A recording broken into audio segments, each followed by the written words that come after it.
എന്റെ സ്നേഹം നിങ്ങളെ അറിയിക്കുന്നു. ഇന്ന് രാത്രി പ്രധാനമായും ദൈവം എന്നെ രക്ഷിച്ചതായ വിധത്തെക്കുറിച്ച് പറയുവാനാണ് ഞാൻ താല്പര്യപ്പെടുന്നത്.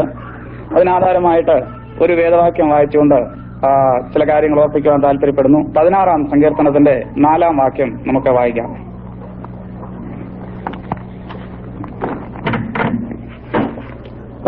സങ്കീർത്തനം. അന്യരവനെ കൈക്കൊള്ളുന്നവരുടെ വേദനകൾ വർദ്ധിക്കും, അവരുടെ രക്തപാനീയ കടികളെ ഞാൻ അർപ്പിക്കയില്ല, അവരുടെ നാമങ്ങളെ എന്റെ നാവിന്മേൽ എടുക്കുകയുമില്ല. ഒരു വാക്ക് പ്രാർത്ഥിക്കാം. പരിശുദ്ധനായ ഞങ്ങളുടെ ദൈവമേ, സ്വർഗ്ഗപിതാവേ, ഈ മനോഹരമായ അവസരത്തിനായി ഞങ്ങൾ അങ്ങയെ സ്തുതിക്കുന്നു, സ്തോത്രം ചെയ്യുന്നു. തിരുസന്നിധിയിലേക്ക് ഞങ്ങൾ കടന്നു വന്നിരിക്കുന്ന കർത്താവേ, ഇന്ന് രാത്രി ദൈവശബ്ദം കേട്ട് അനുഗ്രഹം പ്രാപിക്കുവാൻ ഞങ്ങൾ സഹായിക്കണമേ. മാനുഷിക ശബ്ദമല്ല കർത്താവേ, സ്വർഗത്തിലെ ദൈവത്തിന്റെ ആലോചന കേൾക്കുവാൻ അവിടുന്ന് കൃപ ചെയ്യണമെന്ന് പ്രാർത്ഥിക്കുന്നു. അനേക ജീവിതങ്ങൾക്ക് വിടുതലായി തീരുവാൻ അന്യദേവനെ കൈക്കൊള്ളുന്നവരുടെ വേദനകൾ വർദ്ധിക്കുമ്പോൾ കർത്താവേ, അന്യദൈവങ്ങളെ വിട്ടുകൊണ്ട് അവരുടെ രക്തപാനീയ ബലികളെ ഞാൻ അർപ്പിക്കയില്ല, അവരുടെ നാമങ്ങളെ എന്റെ നാവിന്മേലെടുക്കയില്ല എന്നുള്ള പുതിയ തീരുമാനത്തോടെ ഇന്ന് രാത്രി ജീവിതങ്ങൾ മടങ്ങിപ്പോവാൻ കർത്താവയോടും സഹായിക്കണമെന്ന് പ്രാർത്ഥിക്കുന്നു. അതേ തിരുസന്നിധിയിലേക്ക് സമ്പൂർണ്ണമായി സമർപ്പിക്കുന്നു. യേശുവിന്റെ നാമത്തിൽ അപേക്ഷിക്കുന്ന പിതാവേ, കൃപയോട് കേൾക്കുമാറാകണമേ. ഈ വേദഭാഗത്തു നിന്നും ഒരു വ്യക്തിയുടെ ജീവിതത്തിൽ അന്യ ദൈവത്തെ വിളിക്കുവാൻ പോയതിന്റെ ഫലമായി ഉണ്ടായ ഒരനുഭവം പറഞ്ഞുകൊണ്ട് എന്റെ അനുഭവ സാക്ഷിയിലേക്ക് പ്രവേശിക്കുവാനാണ് ഞാൻ താല്പര്യപ്പെടുന്നത്. ആ വ്യക്തി നമുക്കെല്ലാവർക്കും സുപരിചിതനായ ഒരു വ്യക്തിയാണ്.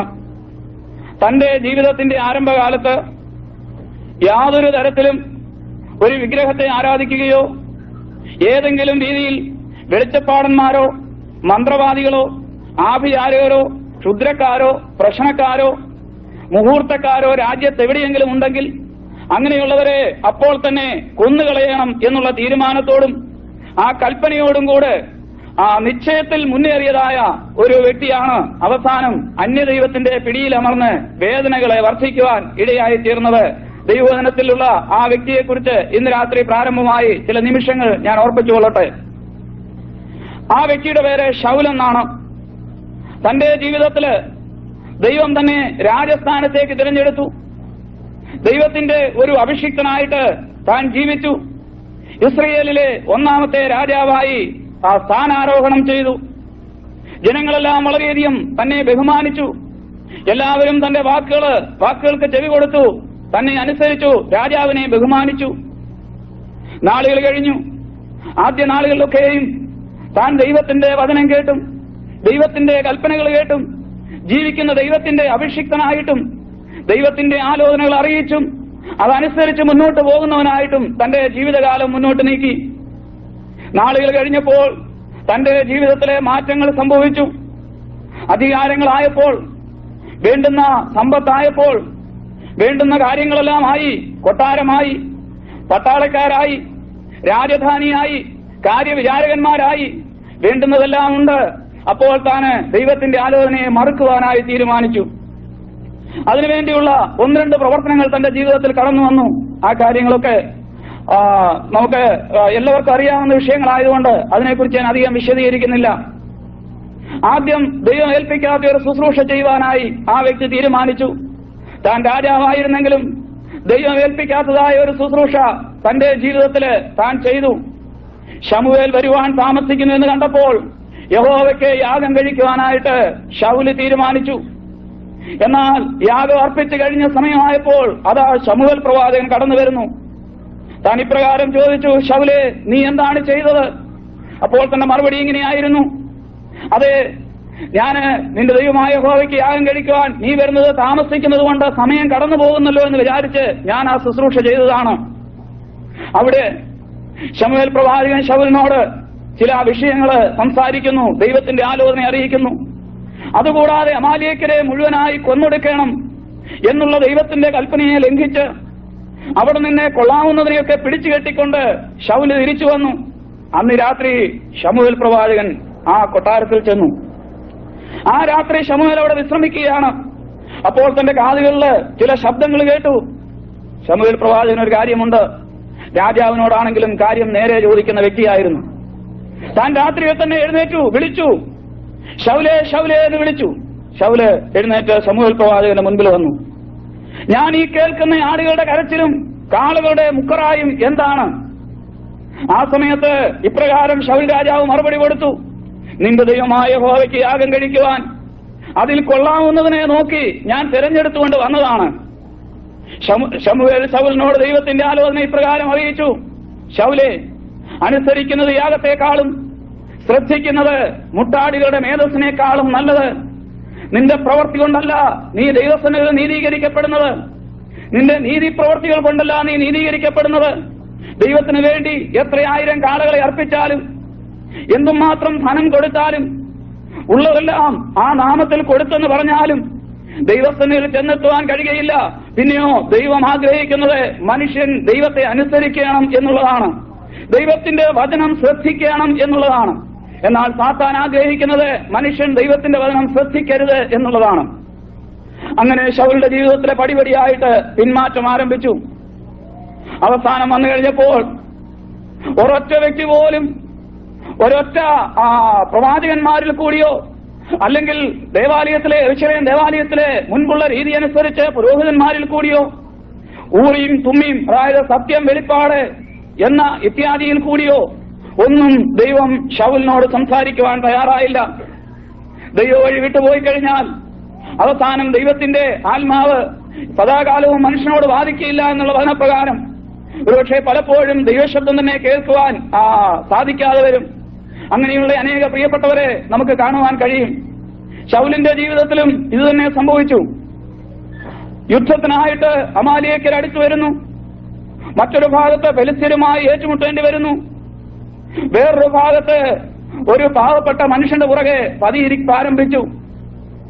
തനിക്ക് ദൈവം അയച്ചിട്ട് ദൈവസന്നിധിയിൽ നിന്ന് ഒരു ദുരാത്മാവ് ശൗലിന്റെ മേൽ വന്നു. ദൈവസന്നിധിയിൽ നിന്ന് എവിടുന്നാണ് ദുരാത്മാവെന്ന് ചോദിച്ചാൽ, ഈ ഭൂതവും സാത്താനും ദൈവസന്നിധിയിൽ നിൽക്കുവാനും മുഖം കാണിക്കാനും ഒക്കെ ചെല്ലുന്നവനാണ്. ആ ചരിത്രത്തെക്കുറിച്ചൊന്നും ഞാൻ അധികം വിശദീകരിക്കേണ്ട കാര്യമില്ല, നിങ്ങളൊക്കെ വേദപുസ്തകം അറിയാവുന്ന ആളുകളാണല്ലോ. ഒരിക്കലെ ദൈവപുത്രന്മാർ യഹോവയുടെ സന്നിധിയിൽ നിൽക്കുവാൻ ചെന്നപ്പോൾ അതിന്റെ ഇടയ്ക്ക് ഒരു ചെറിയ തല കാണാം. ദൈവം നോക്കി, ആരാ നിൽക്കുന്നത്? സാത്താനോട് മുഖം കാണിക്കുക, തല കാണിക്കുക. നീ ഇവിടെ വന്നോ? ഭൂമിയിലെ ആളുകളുടെയൊക്കെ വാർത്തകൾ അറിയിക്കാൻ ചെന്നതാണ്. കൊള്ളാവുന്നവരാരൊക്കെ ഉണ്ടെന്നും അവിടെ കൊള്ളാവുന്നവരാണെന്നും പറഞ്ഞിരിക്കുന്നത് എന്തുകൊണ്ടാണ് അങ്ങനെ ഇരിക്കുന്നതെന്നൊക്കെ പറയാനായിട്ട് ചെന്നിരിക്കുകയാണ്. ഒരു അനുവാദവും വേണം, എങ്ങനെയെങ്കിലും ആ യോബിനെ ഒന്ന് ശരിയാക്കി കിട്ടണം. ഒരുത്തൻ മാത്രം ഭക്തനായിട്ട് ജീവിക്കുന്നുണ്ട്, അവനെ വല്ല വിധേനയും ഒന്ന് ശരിയാക്കി കിട്ടണം. അതിനുവേണ്ടി അവന്റെ ആ ഭക്തി ഒന്ന് ഇല്ലാതാക്കണം. അതിനുവേണ്ടി തന്നെയാണ് അവനോട് മുഖം കാണിക്കാൻ ചെന്നിരിക്കുന്നത്. സംസാരിച്ചു, കാര്യങ്ങളൊക്കെ നമുക്കറിയാം. അപ്പോൾ അവിടെ നിന്ന് ഒരു ദുരാത്മാവ് ശൗലിന്റെ മേൽ വന്നു എന്ന് ശൗലിന് ദാവീദിനോട് കണ്ണുകടി തുടങ്ങിയതായ ആ നിമിഷം ദുരാത്മാവിൽ നിറഞ്ഞ് ശൗലെ കൊട്ടാരത്തിൽ ഉറഞ്ഞു തുള്ളുവാൻ തുടങ്ങി. അവിടെ ഉറഞ്ഞു തുള്ളുന്ന സമയത്ത് കിന്നരം വായിക്കുവാനായി ഈ ദൈവാത്മാവിന്റെ അഭിഷേകമുള്ള ദാവീദിനെ ആ കൊട്ടാരത്തിലേക്ക് കൊണ്ടുവരുന്നു.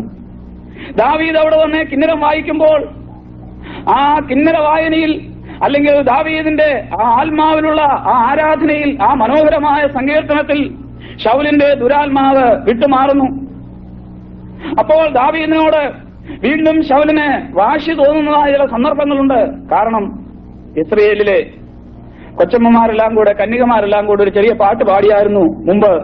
ശൗൽ 1000 കൊന്നു, ദാവീദോ 10,000 കൊന്നു. അവിടെ നമ്മൾ വായിക്കുന്നത് അന്നു മുതൽ ശൗലിന് ദാവീദിനോട് കണ്ണുകടി തുടങ്ങി എന്നാണ് നമ്മൾ വായിക്കുന്നത്. കണ്ണുകടി തുടങ്ങി അന്ന് ശൗൽ ഒരു കാര്യം കൂടെ ചെയ്തു. ഒരായുധം ദാവീദിനെ കൊല്ലുവാനായിട്ട് തീർപ്പിച്ചു. ആ ആയുധത്തിന് ദൈവവചനത്തിൽ കൊടുത്തിരിക്കുന്ന പേര് കുന്തമെന്നാണ്.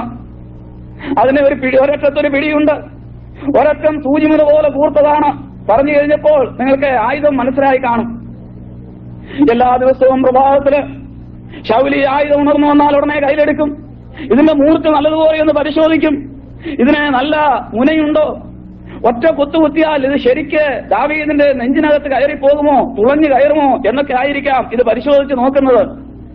ദിനംതോറും അതിന്റെ മൂർച്ച പരിശോധിച്ചുകൊണ്ടിരുന്നു.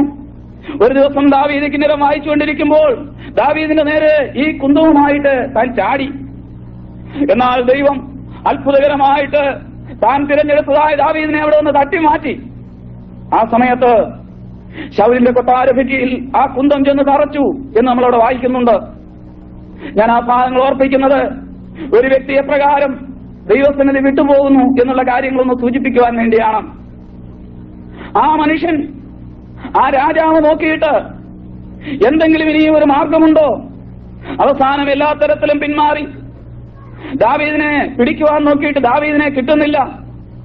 ആ സ്ഥാനത്ത് തന്റെ ജീവിതത്തിൽ ദൈവം ഒന്നുകൊണ്ടും വെളിപ്പെടുത്തുന്നില്ല, ഒന്നും അരുളി ചെയ്യുന്നില്ല എന്ന് വ്യക്തമായി മനസ്സിലായി കഴിഞ്ഞപ്പോൾ ഒരു ദിവസം ആ യിസ്രായേലിന്റെ രാജകൊട്ടാരത്തിൽ വളരെ മ്ലേച്ഛകരമായ, ഏത് മനുഷ്യന്റെയും കേൾക്കുന്നവന്റെ കാതടപ്പിക്കുന്ന, ഏത് മനുഷ്യനും ലജ്ജ തോന്നുന്നതായ ഒരു വാക്ക് ശൗല് തന്റെ ഭൃത്യന്മാരോട് ചോദിച്ചു. ആ വാക്യം ബൈബിളിൽ നമുക്കൊന്ന് എടുത്തു വായിക്കാം. 1 ശമൂവേലിന്റെ പുസ്തകം 28-ാം അധ്യായത്തിന്റെ 7-ാമത്തെ വാക്യം നമുക്കൊന്ന് നോക്കാം. അപ്പോൾ ശൗൽ തന്റെ ഭൃത്യന്മാരോട് എപ്പോൾ ദൈവം സത്യം കൊണ്ടോ വെളിപ്പാട് കൊണ്ടോ ഒരു തരത്തിലും ഉത്തരമരുളുന്നില്ലെന്ന് കണ്ടു കഴിഞ്ഞപ്പോൾ, ഫെലിസ്ത്യർ ശൂനേമിൽ പാളയമിറങ്ങിയപ്പോൾ, ഫെലിസ്ത്യരുടെ സൈന്യത്തെ കണ്ട് ഭയപ്പെട്ടപ്പോൾ, ദൈവസന്നിധിയിൽ ചെന്ന് അരുളപ്പാട് ചോദിച്ചിട്ട് ദൈവം തന്നെ തള്ളിക്കളഞ്ഞു എന്ന് മനസ്സിലായപ്പോൾ, അപ്പോൾ ശൗല് തന്റെ ഭൃത്യന്മാരോടൊരു കാര്യം ചോദിച്ചു. നോക്കണേ, ആരാണ് ഈ ചോദിക്കുന്നത്? ഒരു കാലത്ത് ഇസ്രായേൽ രാജ്യത്ത് നിന്ന് ഈ നാമം പറയുന്ന സകല ആളുകളെയും ഉന്മൂലനാശം വരുത്തി ഓരോന്നിനെയും വാൾ കൊണ്ട് വെട്ടി വീഴ്ത്തിയതായ ആ രാജാവ്, ഇസ്രായേലിന്റെ 1-ാമത്തെ രാജാവ്, അതേ ദൈവത്തിന്റെ പ്രമാണം അറിയാമെന്ന ഒരു വ്യക്തി ചോദിക്കുകയാണ്, എനിക്ക് ഒരു വെളിച്ചപ്പാടത്തിയെ അന്വേഷിപ്പീൻ. അടുത്തത്, ഞാൻ അവന്റെ അടുക്കൽ ചെന്ന് ചോദിക്കുമെന്ന് പറഞ്ഞു. എനിക്ക് മറ്റൊരു തരത്തിലും പിടികിട്ടുന്നില്ല, അതുകൊണ്ട് ഞാൻ അവളുടെ അടുക്കൽ ചെന്ന് ചോദിക്കും എന്ന് പറഞ്ഞു. അടുത്തത്, അവന്റെ ഭൃത്യന്മാർ അവനോട് ഒരു വെളിച്ചപ്പാടത്തിയുണ്ട്. എല്ലാരെയും കൊന്നെന്ന് പറഞ്ഞാലും നശിക്കാത്ത ഒരു വർഗമായതെന്ന് ഇതിൽ നിന്ന് നമുക്ക് മനസ്സിലാക്കാൻ സാധിക്കും. എല്ലാത്തിനെയും ശൗല് കൊന്നതാ, പക്ഷേ എവിടെയും ഒരെണ്ണം ഒളിച്ചിരിപ്പുണ്ട്. തമിഴ്നാട്ടിലൊരിക്കല് മദ്യപാനം നിരോധിച്ചു, മദ്യക്കടകൾ പാടില്ലെന്ന് പറഞ്ഞു.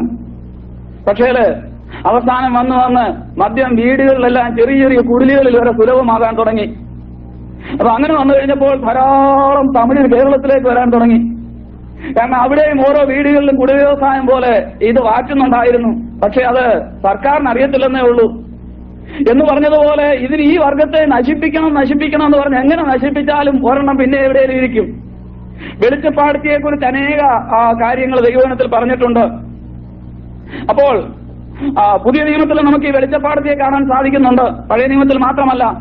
ഒരിക്കൽ പൗലോസും ശീലാസും കൂടെ സുവിശേഷ പ്രചരണം നടത്തി പോകുന്ന സമയത്ത് ഒരു വ്യക്തി, ഒരു സ്ത്രീ പുറകെ കൂടിയിട്ട് ഇപ്രകാരം വിളിച്ചു പറഞ്ഞു, ഇതാ ഇവരാരാണ്? അത്യുന്നതനായ ദൈവത്തിന്റെ ദാസന്മാരാണ്, രക്ഷാമാർഗം നിങ്ങളോട് അറിയിക്കുന്നവരാണ്. എനിക്ക് തോന്നുന്നത് ആ നാട്ടിലെ മാന്യന്മാരായ ആളുകള് ഒരുപക്ഷെങ്കില് മറ്റവരെയൊക്കെ സമീപിച്ചു കാണും, വെളിച്ചപ്പാടത്തിയെ സമീപിച്ചു കാണും.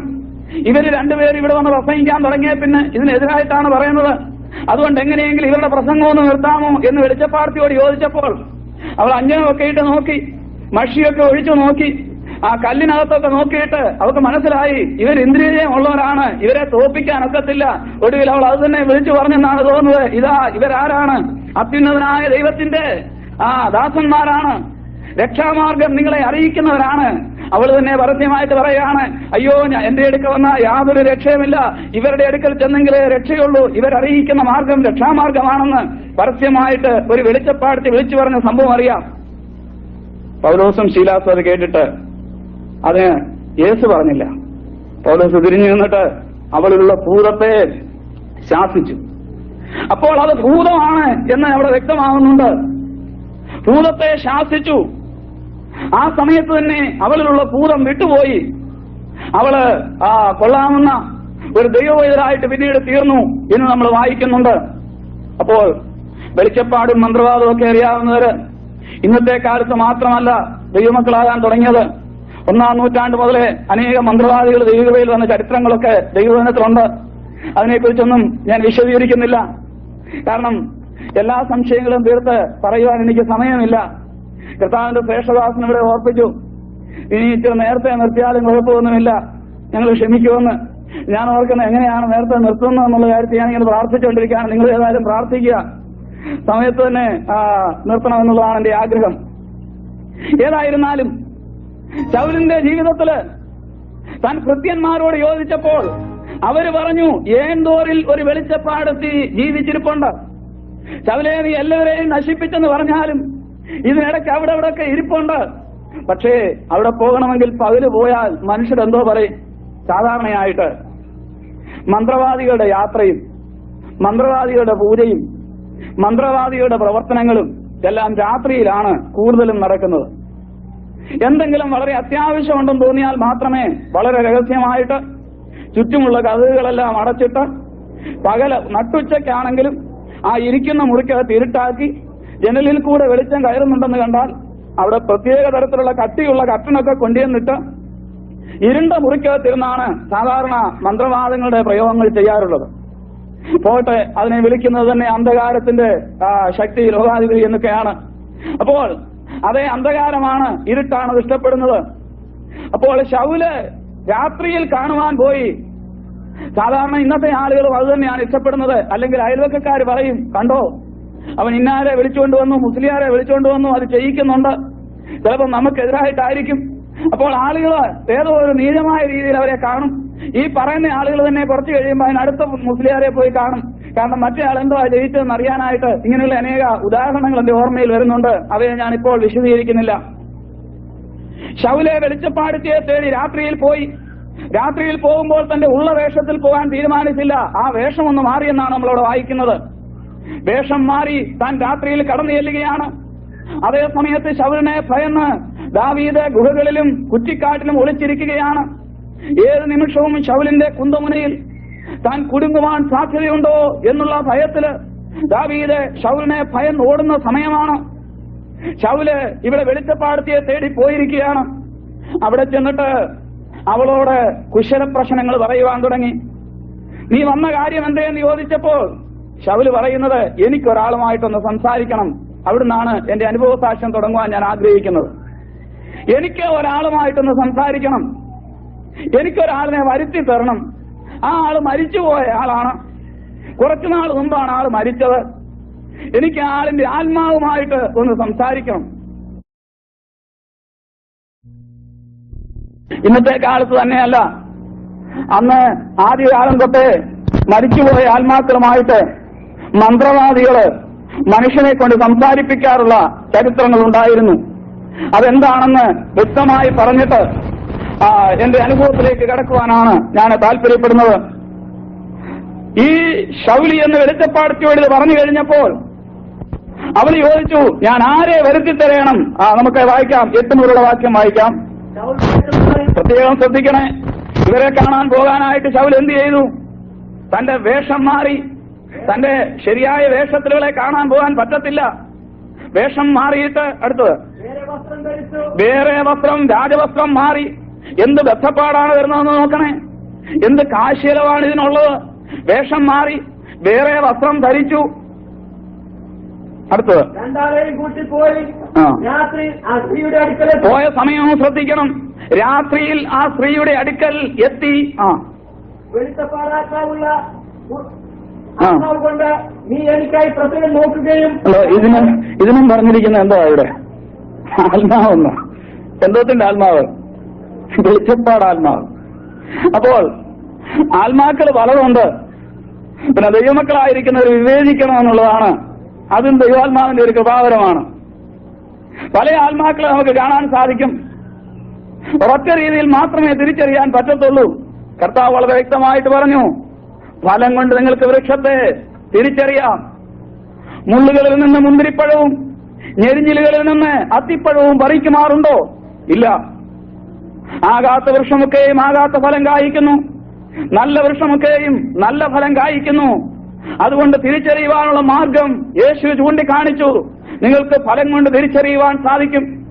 അന്ത്യകാലത്ത് അതേ ജനങ്ങളെ തെറ്റിച്ച് കളയുവാൻ, ജനകോടികളെ തെറ്റിക്കുവാനായി സാത്താൻ എടുത്തിരിക്കുന്ന വലിയ ഒരായുധം, വലിയൊരു തന്ത്രം എന്താണെന്ന് ചോദിച്ചാൽ അത്ഭുത പ്രവൃത്തികളും വീര്യപ്രവൃത്തികളും കാണിക്കുകയും അവരുടെ രഹസ്യങ്ങളെ വെളിപ്പെടുത്തി കൊടുക്കുകയും ചില പ്രത്യേക സാധനങ്ങൾ കൊണ്ട് അവർക്ക് സൗഖ്യം വരത്തക്ക രീതിയിൽ കാര്യങ്ങൾ ക്രമീകരിക്കുകയും നല്ല മനുഷ്യരുടെ വേഷം ധരിച്ച് വേണ്ടി വന്നാൽ അവർ യേശുക്രിസ്തുവിന്റെ വേഷം വരെയും ധരിക്കുമെന്നാണ് കർത്താവ് തന്റെ ശിഷ്യന്മാരോട് പറഞ്ഞത്.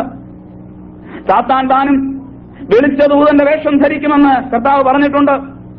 അപ്പോൾ അങ്ങനെയുള്ള നല്ല നല്ല വേഷങ്ങളിൽ വന്നെങ്കിൽ മാത്രമേ മനുഷ്യനെ കബളിപ്പിക്കുവാനായിട്ട് സാധിക്കുകയുള്ളൂ. ഈ മരിച്ചുപോയ ഒരു മനുഷ്യന്റെ ആത്മാവിനെ വെളിച്ചപ്പാടെത്തി ഒരു മന്ത്രവാദി വരുത്തിയാൽ ആ ആത്മാവ് വന്ന് സംസാരിച്ചു കഴിഞ്ഞാൽ ജീവിച്ചിരിക്കുന്നവരാരും പറയത്തില്ല ഇത് ഭൂതമാണെന്ന്. കാരണം ഞാൻ കഴിഞ്ഞ ദിവസം ഒരു കാര്യം സൂചിപ്പിച്ചിരുന്നല്ലോ. വേദമനുസരിച്ച്, 4-ാം വേദമനുസരിച്ച്, 4-ാം വേദം എന്ന് പറയുന്നത് മുഴുവൻ മന്ത്രവാദങ്ങളാണ്. അതിനകത്ത് നല്ല കാര്യങ്ങളൊന്നുമില്ല. ഇസ്ലാം മതം തന്നെ അതിനെ എതിർക്കുന്നതാണ്. പക്ഷേ എങ്ങനെ രക്ഷ നേടാം എന്നുള്ള മാർഗത്തെക്കുറിച്ച് അവരറിയുന്നില്ല എന്നുള്ളത് മാത്രം ബോധപൂർവം അത് ഒഴിഞ്ഞിരിക്കുന്നു. കാരണം എന്താണെന്ന് ചോദിച്ചാൽ, സത്യം അറിഞ്ഞു കഴിഞ്ഞാൽ അനേകരും സാത്താന്റെ പിടിയിൽ നിന്ന് തിരിഞ്ഞു വരുവാൻ സാധ്യതയുണ്ടല്ലോ. അങ്ങനെ അതിനകത്ത് പറഞ്ഞിരിക്കുന്നത് ഒരു മനുഷ്യന്റെ കൂടെ അവന്റെ രഹസ്യങ്ങൾ പിടിച്ചെടുക്കുവാനും അവന്റെ ചരിത്രങ്ങൾ മനസ്സിലാക്കുവാനുമായിട്ട് 30 ഇബിലീശുകളും 5 ജിന്നുകളും ഉണ്ടെന്നാണ് പറയുന്നത്. ഇന്നിപ്പോൾ ഇവിടെ ഞാൻ പറയുന്നതായ കാര്യങ്ങൾ അത് പിന്നീട് ഭാവിയിൽ മനസ്സിലാക്കുവാനായിട്ട് ഇവിടെ അത്രയൊന്നുമില്ല, അത് കുറവാണ്. ലീസുകളല്ല, ഞാൻ ക്യാമറയുടെ കാര്യമാണ് പറഞ്ഞത്. എന്നാൽ ഒരു മനുഷ്യന്റെ കൂടെ സാത്താന്റെ ആ ദൂതന്മാർ അത്രയും പേര് എന്തിനാണ് നടക്കുന്നതെന്ന് ചോദിച്ചാൽ, അവന്റെ ഭാഷ, വേഷം, സംസാരം, സ്വഭാവം, രാവിലെ എഴുന്നേറ്റാൽ എന്തുവാ കുടിക്കുന്നത്, കാപ്പിയാണോ ചായയാണോ എന്ന് വരെ സാത്താൻ നല്ലപോലെ അറിയാം. ഈ വ്യക്തിക്ക് എന്തെങ്കിലും രോഗമുണ്ടായിരുന്നെങ്കിൽ അത്, ചുമയുള്ള ഒരു വ്യക്തി മരിച്ചുപോയാൽ ആ വ്യക്തിയുടെ ആത്മാവിനെ വരുത്തുകയാണെങ്കിൽ ആദ്യം മനസ്സിലാക്കാൻ കഴിയുന്ന ഒരു കാര്യമുണ്ട്, ചുമച്ചോണ്ടായിരിക്കും ഈ ആത്മാവ് വരുന്നത്. ചൊറി പിടിച്ച് മരിച്ചുപോയ ഒരു വ്യക്തിയുടെ ആത്മാവിനെ വരുത്തിയാൽ ആ ആളിന്റെ ആത്മാവ് വരുമ്പോൾ ഈ ആത്മാവ് വന്ന് ആവർത്തിക്കുന്ന വ്യക്തി ചൊറിഞ്ഞുകൊണ്ടിരിക്കും. അപ്പൊ മനസ്സിലാകും മറ്റേ പുള്ളി വന്നെന്ന്. കാരണം എന്താണ്? ഒരു തരത്തിലും ആളുകൾക്ക് സംശയം തോന്നരുത് ഇത് ഭൂതമാണെന്ന്. എന്റെ ഏറ്റവും മൂത്ത ജ്യേഷ്ഠന് ഇതിലൊന്നും വലിയ വിശ്വാസമില്ലായിരുന്നു. അദ്ദേഹത്തിന് ദൈവത്തിലും സാത്താനിലും ഒന്നും അത്ര വലിയ വിശ്വാസമില്ലായിരുന്നു. എന്നെ കൽക്കട്ടയ്ക്ക് കൊണ്ടുപോയി ഒന്ന് ചികിത്സിക്കാമെന്നും കണ്ട് അദ്ദേഹം ഒന്ന് നോക്കി. ഏതായിരുന്നാലും അത് ഞാൻ ഒടുവിൽ പറയാം വിശദമായിട്ട്. അവിടെ കൊണ്ടുവന്നിട്ട് ചില കാര്യങ്ങളൊക്കെ കണ്ടു കഴിഞ്ഞിട്ട് എന്നോട് പറഞ്ഞു, ഞാൻ വിശ്വസിക്കാം, വല്യപ്പച്ചനുമായിട്ട് എനിക്കൊന്ന് സംസാരിക്കണമെന്ന് പറഞ്ഞു. ഞാൻ ജനിക്കുന്നതിന് വർഷങ്ങൾക്ക് മുമ്പേ വല്യപ്പച്ചൻ മരിച്ചുപോയതാണ്. ഞാൻ വല്യപ്പച്ചനെ കണ്ടിട്ടില്ല. എന്നിട്ട് എന്നോട് പറഞ്ഞു, ഇവിടെയുള്ള ഒരു ബംഗാളി കുട്ടിയിൽ വേണം വല്യപ്പച്ചന്റെ ആത്മാവിനെ കയറ്റാനെന്ന് പറഞ്ഞു. കാരണം വല്യപ്പച്ചൻ മലയാളത്തിലാണല്ലോ പറയുന്നത്, വല്യപ്പച്ചൻ ഇംഗ്ലീഷ് അറിയത്തില്ലായിരുന്നു, ചുങ്കപ്പാറക്കാരനായിരുന്നു. അപ്പോൾ അങ്ങനെയുള്ള ഒരു ബംഗാളി പെൺകുട്ടിയിൽ വേണം കയറ്റാനെന്ന് പറഞ്ഞു. അടുത്തുള്ള ഒരു കുട്ടിയെ വിളിച്ചോണ്ട് വരാൻ ഞാൻ പറഞ്ഞു. അത് എന്റെ ലാൻഡ് ലോഡിന്റെ തന്നെ കുട്ടിയെ വിളിച്ചോണ്ട് വന്നു. അവിടെ ഇരുത്തി പൂജകളൊക്കെ അങ്ങോട്ട് ആരംഭിച്ചു. ഞാൻ പറഞ്ഞു, ഇത്ര സെക്കൻഡുകൾക്കകം വല്യപ്പച്ചന്റെ ആത്മാവ് ഇവിടെ വരും. പുള്ളി തലവിളിക്കും, വരും. കാരണം പുള്ളിക്കറിയാം ചുമ്മാതാണെന്ന് പറഞ്ഞ് നോക്കിയിരിക്കുക, അലക്ഷ്യമായിട്ട് അവിടെ ഇരിക്കുക. സമയമായി. ഞാൻ കൂടെ നിന്ന് ഒരു ഇബ്ലീസിനെ കണ്ണ് കാണിച്ചു പെങ്കൊച്ചിന്റെ അകത്തോട്ട് കയറിക്കോളാൻ. കാരണം വല്യപ്പച്ചന്റെ സകല ഹിസ്റ്ററി എടുത്തുകൊണ്ട് വന്ന് ചെയ്ത്താന്മാര് അപ്പൊ പുറകെ ക്യൂ നിൽക്കുക, ഇതിലേത് വേണമെങ്കിലും കയറാൻ തയ്യാറായിട്ട്. വല്യപ്പച്ചന്റെ ആത്മാവ് ദൈവം ഒരിക്കലും ഏതോ ഒരു സ്ഥലത്ത് വിശ്രമിക്കുന്നു. അതല്ലാതെ ഇവിടെ ആത്മാവാണെന്നും പറഞ്ഞ് കയറ്റുന്നത് ആരെയാണെന്ന് ചോദിച്ചാൽ ഈ ഇബ്ലീസുകളെയാണ്. അതില് വല്യപ്പച്ചന്റെ സകല ആക്ടുകളും വല്യപ്പച്ചന്റെ സകല കാര്യങ്ങളും വല്യപ്പച്ചന്റെ സകല സ്വഭാവവും അറിയാവുന്ന ഇബ്ലീസ് തയ്യാറായി കഴിഞ്ഞു. ആ ഇബ്ലീസിന് സിഗ്നൽ കൊടുത്തു, കേറിക്കോ. ഇബ്ലീസ് കയറിക്കഴിഞ്ഞു. ഈ 12 വയസ്സുള്ള ബംഗാളി പെൺകുട്ടി അവിടെ ഇരുന്നിട്ട് എടാ പൊടിക്കുഞ്ഞ് എന്നൊരു വിളി വിളിച്ചു. എന്റെ മൂത്ത ചേട്ടനെ വല്യപ്പച്ചൻ മാത്രം വിളിച്ചിരുന്ന ഓമനപ്പേരാ പൊടിക്കുഞ്ഞ്. എന്റെ ചേട്ടൻ ഇരുന്നിരിപ്പിന്ന് ചാടി എഴുന്നേറ്റു, മടക്കിക്കുത്തുമെല്ലാം താത്തിട്ട് ചെടിയായിട്ട് അപ്പച്ചോ ഇങ്ങനെ നിൽക്കുക. പാവം ചേട്ടൻ അറിയാമോ ഇതെന്താണ്? ഞാൻ പറഞ്ഞു, വല്യപ്പച്ചനാ. കുടുംബേർത്തങ്ങളെല്ലാം ചോദിച്ചു. എളുന്തൂന്ന് പോയ കാര്യം, അവിടുന്ന് വന്ന കാര്യം, ഇവിടുന്ന് വന്ന കാര്യം എല്ലാം വല്യപ്പച്ചൻ പറഞ്ഞു. അപ്പോഴ് വല്യപ്പച്ചൻ അവസാനം ഈ ചുടുവാദമൊക്കെ ഉണ്ടായിരുന്നു, രക്തവാദമൊക്കെ. അപ്പൊ ചെറിയ ചൊറിച്ചിലൊക്കെ ഉണ്ടായിരുന്നു, ഇടയ്ക്കിടയ്ക്ക് പെണ്ണിരുന്ന് ചൊറിയുന്നുണ്ട്. അപ്പോഴേ പുള്ളി ചോദിച്ചു, അയ്യോ ഇപ്പോഴും കൊച്ചിന് ചൊറിച്ചിലൊക്കെ ഉണ്ടോ? ഉണ്ടാ, അത് പിന്നെ എവിടെ പോകാനാ? ഇങ്ങനെയൊക്കെയാ ചോദിക്കുന്നത്. കാരണം അതുപോലെ ഒന്ന് വിശ്വസിക്കും, അല്ലാതെ പറ്റില്ലല്ലോ. അല്ലെങ്കിൽ പറയും ഇത് തെറ്റേതാന്ന് പറയും, കള്ളത്തരമാണെന്ന് പറയും. അവസാനം ചേട്ടനെ വിറപ്പിച്ച് ഒരു ചോദ്യം ചോദിച്ചു, എടാ ഇത്ര നേരം ഞാനിവിടെ വന്നിരുന്നിട്ട് നീ ഒരു കട്ടൻ കാപ്പി എനിക്ക് തന്നില്ലല്ലോടാന്ന് പറഞ്ഞു. പുള്ളി കാപ്പി ഇടാനായിട്ട് പാവം ഓടാൻ തുടങ്ങിയപ്പോ ഞാൻ പറഞ്ഞു, ഒന്നുമില്ല, പേടിക്കണ്ട. അന്ന് പുള്ളിക്കാരൻ പറഞ്ഞു, എന്റെ പൊന്നു മോനെ, നീ എവിടെയും പോയി ചികിത്സിച്ചോ, ദൈവത്തെ ഓർത്തിതുള്ള പരിപാടിയൊന്നും എന്നെ കാണിച്ചേക്കരുത്. ഇങ്ങനെയുള്ള പല പരിപാടികൾ അവിടെ കാണിച്ചെന്ന്. ഇതാണ് വന്ന വല്യപ്പച്ചൻ എന്ന് പറയുന്നത്. ലോകത്തിലുള്ള ഏത് മന്ത്രവാദി വരുത്തിയാലും, ലോകത്തിലുള്ള ഏത് വെളിച്ചപ്പാടൻ വരുത്തിയാലും, ഏത് പ്രശ്നക്കാരൻ വരുത്തിയാലും, ലോകത്തിലേതെല്ലാം മനുഷ്യരുണ്ടെങ്കിലും ഞാനവരെ വെല്ലുവിളിക്കുന്നു, ഈ രീതിയിലല്ലാതെ മരിച്ചുപോയ ഒറ്റ ആത്മാവിനെ വരുത്തുവാൻ ഒരൊറ്റ മന്ത്രവാദിക്കും കഴിയത്തില്ല. കാരണം അത് വളരെ വ്യക്തമായിട്ട് അതിന്റെ പൂജകൾ ഞാൻ പഠിച്ചേച്ചു പോയതാണെന്ന് അവിടെ ഇരുന്നു. അപ്പോൾ പാവൻ ജ്യേഷ്ഠാന്ത് വരെയും ഈ കഴിഞ്ഞ ചില മാസങ്ങൾക്ക് മുൻപ് ഞാൻ അബുദാബിയിൽ ഇറങ്ങി തന്നോട് ഈ സത്യം നേരിട്ട് കണ്ട് സംസാരിക്കുന്നിടം വരെയും താൻ ധരിച്ചിരുന്നത് സാക്ഷാൽ വല്യപ്പച്ചനാണെന്ന്. എന്നോട് സംശയങ്ങൾ ചോദിച്ചെന്ന് കൂടുതൽ ആദ്യം ചോദിച്ചേടാ വല്യപ്പച്ചന്റെ കാര്യം എങ്ങനെയായെന്ന. അപ്പൊ ഞാൻ ഈ വല്യപ്പച്ചനെ കൊണ്ട് നടക്കാരെന്നാ പുള്ളി അറിയുന്ന. വല്യപ്പച്ചനെ എവിടെ കൊണ്ട് കളഞ്ഞെന്നാ ചോദിച്ചത്. ഞാൻ പറഞ്ഞു, അച്ചാച്ചാ വല്യപ്പച്ചൻ അതല്ല, വല്യപ്പച്ചൻ ദൈവസന്നിധിയില് വിശ്രമിക്കുന്നു, ദൈവം ഒരിക്കൽ സ്ഥലത്തുണ്ട്, എന്നാൽ ഇത് ഇന്നതുപോലുള്ള സംഭവമായിരുന്നു എന്ന് പറഞ്ഞ് തെളിയിച്ചു കൊടുത്തു, കാര്യങ്ങൾ പറഞ്ഞ് മനസ്സിലാക്കി. അപ്പോഴാണ് എനിക്കൊരു ആശ്വാസമായത്. അപ്പോൾ ഇങ്ങനെയുള്ള മരിച്ച ആത്മാക്കളെ വരുത്തുന്ന സമ്പ്രദായം മന്ത്രവാദികളുടെ പക്കലുണ്ട്. അനേക മനുഷ്യരും തെറ്റിദ്ധരിക്കുന്ന ഒരു കാര്യമുണ്ട്. മരിച്ചുപോയ ആ മനുഷ്യര് അവരുടെ വിഷയത്തിന് വേണ്ടി, അവരുടെ വീട്ടിന്റെ കാവലിന് വേണ്ടി, അവരുടെ കുഞ്ഞുങ്ങളുടെ കാവലിന് വേണ്ടി വീണ്ടും ഭൂമിയിൽ തിരിച്ചു വരുമെന്നും അവരുടെ വീടുമായിട്ട് ഇങ്ങനെ ചുറ്റിപ്പറ്റി നടക്കുമെന്നും അതുകൊണ്ട് ഓരോ പ്രത്യേക സന്ദർഭങ്ങൾ കഴിയുമ്പോൾ 16, 41, ഒരു 365 എന്നുള്ള ദിവസങ്ങളുടെ സംഖ്യകൾ തികയുമ്പോൾ ഇവർക്ക് എന്തെങ്കിലും ആഹാര സാധനങ്ങൾ ഒരുക്കണമെന്നും വേണ്ടുന്ന കാര്യങ്ങളൊക്കെ ക്രമീകരിക്കണമെന്നും നാടൻ ഭാഷയിൽ പറഞ്ഞാൽ വെള്ളം കൂടി നടത്തണമെന്നും ഒക്കെ ചിന്തിക്കുന്നതായ ആളുകളുണ്ട്. വഞ്ചിക്കപ്പെടരുത്. മറ്റാരുമല്ല വരുന്നത്. ഈ വിലീശികൾ വേഷം കൊണ്ടുവന്ന് അവിടെ ഒരുക്കി വെച്ചിരിക്കുന്ന ആഹാര സാധനങ്ങളുടെ സത്തൂറ്റിയെടുത്ത് കടന്നുപോകുന്ന സാത്താന്യ ശക്തികളാണ് എന്നുള്ള വിവരം വ്യക്തമായിട്ട് ഇന്ന് രാത്രി മനസ്സിലാക്കിക്കൊള്ളണം. ജീവിതത്തിൽ സാത്താൻ ഈ രീതിയിൽ അനേകായിരങ്ങളെ ഇന്ന് വഞ്ചിക്കുന്നുണ്ട്. അനേകായിരങ്ങളുടെ കണ്ണിൽ സാത്താൻ പൊടിയിട്ട് നടക്കുകയാണ്. അവരെടുക്കുന്ന പേരാരുടേതാണ്? നമ്മളെല്ലാവരും ബഹുമാനിക്കുന്ന നമ്മുടെ നല്ല നല്ല ആളുകളുടെ പേരാണ് അവരെടുക്കുന്നത്. അവൻ മോശമായ പേരുകളൊന്നും എടുക്കത്തില്ല. അതെ, ചട്ടമ്പികളായിട്ട് മരിച്ചുപോയവരുടെ പേരുകൾ എടുക്കത്തില്ല. മദ്യപാനികളായിട്ട് മരിച്ചുപോയവരുടെ പേരിൽ വരത്തില്ല. അവനെടുക്കുന്ന പേരുകളിൽ ചിലത് ഞാൻ ഓർപ്പിക്കാം. അവൻ ആദ്യം മനുഷ്യനെ വഞ്ചിക്കുവാനായിട്ട് ഇറങ്ങിത്തിരിച്ച എടുത്ത ഒരു വ്യക്തിയുടെ പേര് സാധാരണക്കാരുടേതല്ലായിരുന്നു. പുതിയ നിയമവിശ്വാസികളെ നിത്യമായിട്ട് കബളിപ്പിക്കുവാൻ സാത്താൻ തിരഞ്ഞെടുത്ത ഒരു പേരാണ് യേശുവിന്റെ അമ്മ മറിയയുടെ പേര്. അതുകൊണ്ട് അത് കേൾന്ന് കണ്ടു കഴിഞ്ഞപ്പോൾ കർത്താവിന്റെ ശിഷ്യന്മാരുടെ പേരുകൾ ഓരോന്നോരോന്നായിട്ട് സാത്താൻ എടുത്തു. അതാണ് ഞാനെന്ന് പറഞ്ഞ് അവൻ ആ വേഷം കൊണ്ട് മനുഷ്യനെ കബളിപ്പിക്കുവാൻ തുടങ്ങി. ഏത് മനുഷ്യനും കേട്ടാൽ വിശ്വസിച്ചു പോകും, അവൻ വഞ്ചിക്കപ്പെട്ടു പോകും. ശരിയാണല്ലോ. യേശുവിന്റെ അമ്മയെ ബഹുമാനിക്കാത്തവരാരാണ്? എല്ലാവർക്കും അറിയാം, വളരെ വിശുദ്ധയായ ഒരു സ്ത്രീ ആയിരുന്നു കന്യക മറിയം, യേശുവിന്റെ അമ്മ. നിശ്ചയമായിട്ടും ആരും വീണുപോകും.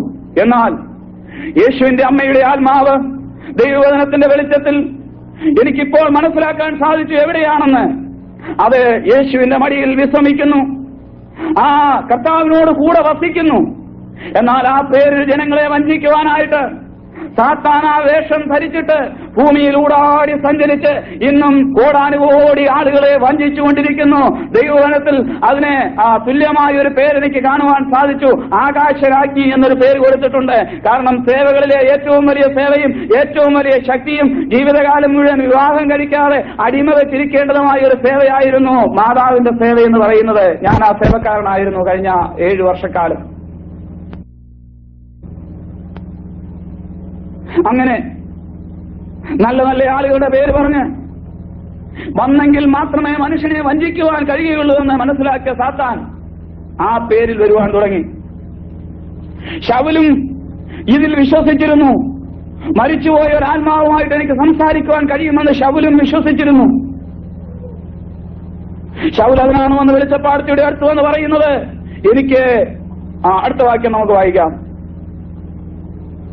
നീ എനിക്കായി പ്രശ്നം നോക്കുകയും ഞാൻ പറയുന്നവരെ വരുത്തി തരികയും ചെയ്യണം. നീ എനിക്കായിട്ട് എന്ത് നോക്കണം? ആദ്യം പ്രശ്നം നോക്കണം. പ്രശ്നവും മുഹൂർത്തവും ആ വിചാരമൊക്കെ ഇന്നലെ ഞാൻ ചെറുതായിട്ടൊന്ന് ഓർപ്പിച്ചതാ. ഇന്ന് അതിന് സമയമില്ല, അത് സൂചിപ്പിക്കുന്നില്ല. നീ എനിക്കായി പ്രശ്നം നോക്കുകയും ഞാൻ പറയുന്നവനെ വരുത്തിത്തരികയും ചെയ്യണം. അടുത്തത് അവനോട് ചെയ്തിട്ടുള്ളത് കണ്ടോ? ഈ വെളിച്ചപ്പാടത്തേക്ക് പോലും മനസ്സിലായില്ല. ഇത് വെളിപ്പെടാനുള്ള വെളിച്ചപ്പാട് ആർക്കില്ലോ? ഇവർക്കില്ല. ശൗലിന്റെ കാര്യം വെളിപ്പെടുത്താനുള്ള വെളിച്ചപ്പാട് ഇവർക്കുണ്ട്, ശമൂവേലിനെ വരുത്താനുള്ളതുകൊണ്ട്. പക്ഷെ ഇവരുടെ കാര്യം വന്നു കഴിഞ്ഞപ്പോഴത്തേക്ക് സംഗതി ഗുലുമാലിലായി. ഇവരോട് പറയുക, ഇവർക്ക് മനസ്സിലായി ആരാ വന്നിരിക്കുന്നതെന്ന്. അവര് ശൗലിനോട് ഈ വെളിച്ചപ്പാടത്ത് ചോദിക്കുകയാണ്, നിനക്കൊരു കാര്യം അറിയാമോ? ശൗലെന്ന് പറയുന്ന രാജാവ് ഈ ദേശത്തുനിന്ന് വായിച്ച് നീ അവനോട് ശൗൽ ചെയ്തിട്ടുള്ളത് അവൻ വെളിച്ചപ്പാടന്മാരെയും മന്ത്രവാദികളെയും ദേശത്ത് നിന്ന് ഛേദിച്ചു കളഞ്ഞത് തന്നെ നീ അറിയുന്നുവല്ലോ. എന്നെ കൊല്ലിപ്പാൻ നീ എന്റെ ജീവന് മണിവെക്കുന്നത് എന്തിന് എന്ന് പറഞ്ഞു. നോക്കണേ, ഈ സംശയങ്ങളോട് ശൗലിന്റെ വല്ല ചാരനും ആയിരിക്കുമെന്ന് കണ്ടാ ഇവര് ചോദിക്കുന്നത്. എന്നെ കൊല്ലിപ്പാൻ നീ എന്റെ ജീവന് കണിവെക്കുന്നത് എന്ത്? അപ്പോൾ ശൗൽ ആരാണെന്ന് അവർക്കറിയാമായിരുന്നു. ഒരു കാലത്ത് ശൗലിനെതിരെ എത്ര വലിയ ക്ഷുദ്രം ചെയ്താലും ഫലിക്കയില്ലെന്ന് അവർക്കറിയാമായിരുന്നു. കാരണം ശൗല് ദൈവത്തിന്റെ അഭിഷിക്തനും ദൈവത്തിന് വേണ്ടി നേരോടെ നിന്നവനും ദൈവത്തിന്റെ വചനം അനുസരിച്ചവനും ദൈവത്തിന്റെ അഭിഷേകം പ്രാപിച്ചവനും ദൈവാത്മാവിന്റെ കൃപാവരമുള്ളവനുമായിരുന്നു. അതുകൊണ്ട് ഒരു കാലത്ത് ശൗലിനെതിരെ യാതൊരു ക്ഷുദ്രവും ഫലിക്കയില്ലെന്ന് അറിയാമായിരുന്നു. അവൾക്ക് മനസ്സിലായി, ശൗലിന്റെ അടുത്ത് എന്നാൽ അവൾക്ക് മരണം സംഭവിക്കും. ഈ കാവ് വെട്ടിത്തെളിക്കാനും തലയൊട്ടിയെടുത്ത് കളയാനും വരുന്ന പാമ്പിനെ കണ്ട് ഭയക്കാതിരിക്കുന്ന ആളുകളും അല്ലെങ്കിൽ ഈ കാവിന്റെ അടുത്ത് കത്തിയെടുത്തുകൊണ്ട് ചെല്ലാനൊക്കെ ഉള്ള ആളുകൾ, ധൈര്യമുള്ള ആളുകൾ വളരെ കുറവാണ്. അവർക്കൊരു ഭയമുണ്ട്, അവിടെ ഇരിക്കുന്ന ആ ഭൂതങ്ങൾ വന്ന് ഉപദ്രവിക്കുമോ എന്നൊരു ഭയമുണ്ട്. എന്നാൽ ദൈവകൃപയുള്ള ദൈവദാസന്മാർ എന്ന് വെട്ടുകത്തിയെടുത്ത് സ്വോത്രം പറഞ്ഞ പോയിട്ട് വെട്ടാൻ തുടങ്ങിക്കഴിഞ്ഞാൽ അതിനകത്ത് പാമ്പുകളൊക്കെ ഒത്തിരി കാണും. പക്ഷെ അതിലെല്ലാം ഓടിപ്പോകുന്നത് കാണാം. ചവിട്ടി മെതിച്ചാൽ പോലും കടിക്കത്തില്ല. അതെ, വിശുദ്ധനെന്ന് അഭിമാനിക്കുന്ന പലതും ദുർശക്തികളാണെന്ന് തെളിയിക്കുന്ന ഒരു സംഭവം കൂടെ ആ പാമ്പിന്റെ കാര്യം പറഞ്ഞപ്പോൾ ഞാൻ ഓർപ്പിച്ചുകൊള്ളട്ടെ. ഒരു നേർച്ച നേർന്നു. ഞങ്ങളുടെ അടുത്തുള്ള ഒരു സ്ത്രീ ഒരിക്കലൊരു നേർച്ച നേർന്നു. എടത്വാ പള്ളിക്കായിരുന്നു തന്റെ നേർച്ച. എന്നാൽ സമയത്ത് ആ നേർച്ച കൊടുക്കാൻ സാധിച്ചില്ല. വീണ്ടും മാസങ്ങൾ കടന്നുപോയി. ഒരു ദിവസം അവരുടെ വീട്ടിൽ നിന്ന് പുറത്തേക്ക് ഇറങ്ങിയപ്പോൾ അവരുടെ നടക്കല്ലിൽ ഒരു സർപ്പം തല ഉയർത്തി നിൽക്കുന്നു. ബഹളം വെച്ചു. വീട്ടുകാരനകത്തുണ്ടായിരുന്നു. അടിക്കാൻ ചൂരലെടുത്തുകൊണ്ട് വന്നപ്പോൾ സർപ്പം എതിരെ പോയെന്ന് കണ്ടില്ല. ഇങ്ങനെ പല പ്രാവശ്യം ആവർത്തിച്ചു കഴിഞ്ഞപ്പോൾ പല സ്ഥലങ്ങളിൽ വെച്ച് വീട്ടിനകത്ത് ഇതിനെ കണ്ടു കഴിഞ്ഞപ്പോൾ ഇവർക്കൊരു പേടിയായി. ഇവരുടനെ ഓടിച്ചെന്ന് അടുത്തുള്ള ഒരു പ്രശ്നക്കാരന്റെ അടുത്ത് നിന്ന് ചോദിച്ചു, ഇന്നതുപോലെ ഞാനൊരു കാഴ്ച കണ്ടല്ലോ, എന്താ സംഭവം എന്ന് അറിയാമോ? കാരണം അതിനെ വിലക്കുന്ന ചില മന്ത്രങ്ങളുണ്ട്, അതൊന്ന് ചെയ്യാമോ എന്ന് ചോദിച്ചു. ആ പ്രശ്നക്കാരൻ അവരോട് പറഞ്ഞു, ഇത് നേർച്ചപ്പാമ്പാണ്, ശ്രദ്ധിച്ചു കേട്ടോണം. എന്താണ്? നേർച്ചപ്പാമ്പാണ്. നിങ്ങൾ നേർന്ന നേർച്ച സമയത്ത് കൊടുക്കാഞ്ഞതുകൊണ്ട് നിങ്ങളെ പേടിപ്പിക്കാനും ഈ നേർച്ചയുടെ കാര്യം ഓർപ്പിക്കാനുമായിട്ട് ആരെ വിട്ടതാണ്? സർപ്പത്തെ വിട്ടതാ. അദ്ദേഹം അവരോട് ചോദിച്ചു, നിങ്ങൾ അടുത്ത് വായിക്ക് നേർച്ച വല്ലതും നേർന്നിട്ടുണ്ടായിരുന്നോ? അയ്യോ, ഞാൻ നേർന്നിട്ടുണ്ടായിരുന്നു. ഇപ്പോഴാ അതോർക്ക് ഞങ്ങൾ തലയിൽ കൈവച്ച് പറഞ്ഞു. ഉടനെ ആ പുള്ളിക്കാരൻ പറഞ്ഞു, ആ പാപ്പച്ചൻ എന്ന് പറയുന്ന ആ പുള്ളിക്കുണ്ടല്ലോ, ആ പുള്ളിക്ക് ഈ ഗീവർഗീസകരായ സേവയുള്ള ആളാ. അവിടെ ചെന്നാൽ ചിലപ്പം ഇതിനെന്തെങ്കിലും പോംവഴി കാണുമെന്ന് പറഞ്ഞു. ആ സ്ത്രീ ഓടി വന്നു. എന്നോട് പറഞ്ഞു, എന്റെ പാപ്പച്ച നേരത്തെ പാമ്പ് വീട്ടിൽ വരുന്നു. എനിക്ക് മനസ്സിലായി സംഗതി വരുമെന്ന്. വിശുദ്ധന്മാരല്ലെന്ന് ഞാൻ വ്യക്തമായിട്ട് തെളിയിക്കുന്ന ചില കാര്യങ്ങളാണ്. നിങ്ങൾ പലരും ഒരുപക്ഷെ ഇത് കേട്ട് കാണും, പക്ഷെ ഇത്രയും ചിന്തിച്ച് കാണത്തില്ല. ദൈവസന്നിധിയിൽ വിശുദ്ധനായിട്ട് ജീവിച്ച ഒരു മനുഷ്യന്റെ മുൻപിൽ നമ്മളെ ഒരു നാണയത്തൊട്ട് എടുത്തെറിയാതിന്റെ പേരിൽ പാമ്പിനെ പറഞ്ഞു വിടുന്നവനാണോ ദൈവം? ആ ദൈവത്തെ അല്ല നാം സേവിക്കുന്നത്. നമ്മളോട് പക തീർക്കാൻ അത് ആര്? ചെകുത്താന്റെ വേഷമുള്ളതിനെ. പണ്ട് തൊട്ടേ ചെകുത്താൻ ആരിലാണ് കയറിയിരുന്നത്? നേരത്തെ പാമ്പെന്ന് ഒരിക്കലെങ്കിലും കേട്ടിട്ടില്ലാത്ത ആളുകൾ മലയാളികൾ ഉണ്ടെന്ന് എനിക്ക് തോന്നുന്നില്ല. കാരണം അതൊരു പ്രയോഗമായിരുന്നു. ചിന്തിച്ചിട്ടുണ്ടോ? ഇന്നലെ ഞാൻ ഓർപ്പിച്ചല്ലോ, പുതുപ്പള്ളിയിൽ കോഴിയെ വെട്ടുന്ന ചരിത്രം.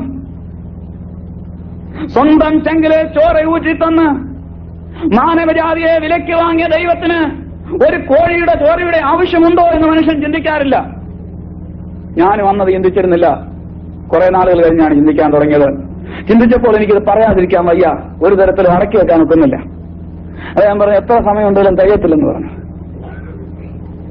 അങ്ങനെ മനുഷ്യനെ വഞ്ചിക്കുവാനായിട്ട് സാത്താൻ നല്ല നല്ല ആളുകളുടെ വേഷം കെട്ടി ഒരു ഭൂതമാണെന്ന് പറഞ്ഞ് ആ പെൺകുട്ടിയെ കയറ്റിവിട്ടാൽ എന്റെ ചേട്ടൻ സമ്മതിക്കത്തില്ലായിരുന്നു. വല്യപ്പച്ചനാ അച്ചാച്ചാന്നും പറഞ്ഞ് തന്നെ കയറ്റിവിട്ടെങ്കിൽ ഈ ഭൂതത്തെ കൊണ്ട് ചേട്ടനെ പൊടിക്കുഞ്ഞേന്ന് വിളിപ്പിച്ചെങ്കിലേ ചേട്ടൻ സമ്മതിക്കത്തുള്ളൂ, അല്ലെങ്കിൽ സമ്മതിക്കുകയില്ല. ഇവിടെയും ഇത് ശൗര് വന്നിരിക്കുകയാണ്. ഈ വെളിച്ചപ്പാടത്തേക്ക് ഇവരുടെ കാര്യം വെളിപ്പെട്ടില്ല, മറ്റവരുടെ കാര്യങ്ങളെല്ലാം ഇവർക്ക് വെളിപ്പെടും. അതിനെക്കുറിച്ച് ഞാൻ ഇപ്പൊ പറയുന്നില്ല. അതുകൊണ്ട് തന്നെ ഒരു കാര്യം വ്യക്തമാക്കാൻ സാധിക്കുമല്ലോ, ഇത് പൂർണ്ണമല്ല. വെളിച്ചപ്പാടന്മാരുടെയും മന്ത്രവാദികളുടെ അടുക്കൽ പോകുന്ന ആർക്കും പൂർണ്ണമായിട്ടുള്ള ഒന്നും അറിയാൻ ഒക്കത്തില്ല. അത് പൂർണ്ണമല്ല, അതിന് കാലാവധിയുണ്ട്. ആ കാലാവധി കഴിഞ്ഞാൽ ഇത് തിരിഞ്ഞടിക്കുന്ന പരിപാടിയാണ്.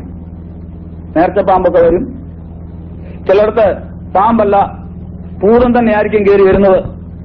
പോട്ടെ, ആ വിഷയത്തെക്കുറിച്ച് ഞാൻ ദൈവം അനുവദിച്ചാല് നാളെ ഓർപ്പിക്കാം എന്ന് താല്പര്യപ്പെടുന്നു. ഇവിടെ ഇപ്പോൾ ഈ ശൗല് വേഷം മാറി വേറെ വസ്ത്രം ധരിച്ച് എന്നിട്ട് സ്ത്രീയോട് ഈ കാര്യം പറഞ്ഞു. ഇനിയും 10ാമത്തെ വാക്യത്തില് ശൗല് ഇവർക്ക് ഒരു ഉറപ്പ് കൊടുക്കുന്നു. വായിക്കാം 10ാം വാക്യം. ഈ കാര്യം കൊണ്ട് ഇത് എവിടാ ചെന്ന് ഇരിക്കുന്നത്? ആരുടെ മുന്നിലാണ് ഇരിക്കുന്നത്? എന്നിട്ട് പറയുന്നത് എന്തോന്നാ? ഇതുമായിട്ട് എന്ത് ബന്ധം? ഇതുമായിട്ട് എന്ത് ബന്ധം? ദൈവത്തിന്റെ കൽപ്പനയെ ലംഘിച്ച മനുഷ്യൻ പിശാചിനാൽ വഞ്ചിതനായ സ്ഥാനത്ത് കടന്നു ചെന്നിട്ട് അവിടെ നിന്നുകൊണ്ട് ദൈവമേ എന്ന് വിളിച്ചാൽ അത് ജീവിക്കുന്ന യഹോവയായ ദൈവത്തെ അല്ല വിളിക്കുന്നത്, പിന്നെയോ സാത്താന്യ ശക്തിയാണ് വിളി കേൾക്കുന്നത്. അവിടെ പുറപ്പാട് പുസ്തകം 20ാം അധ്യായത്തിന്റെ 3 മുതലുള്ള വാക്യങ്ങൾ കൂടി വായിച്ചിട്ട് ഞാൻ ആ ഭാഗം അവസാനിപ്പിക്കാം.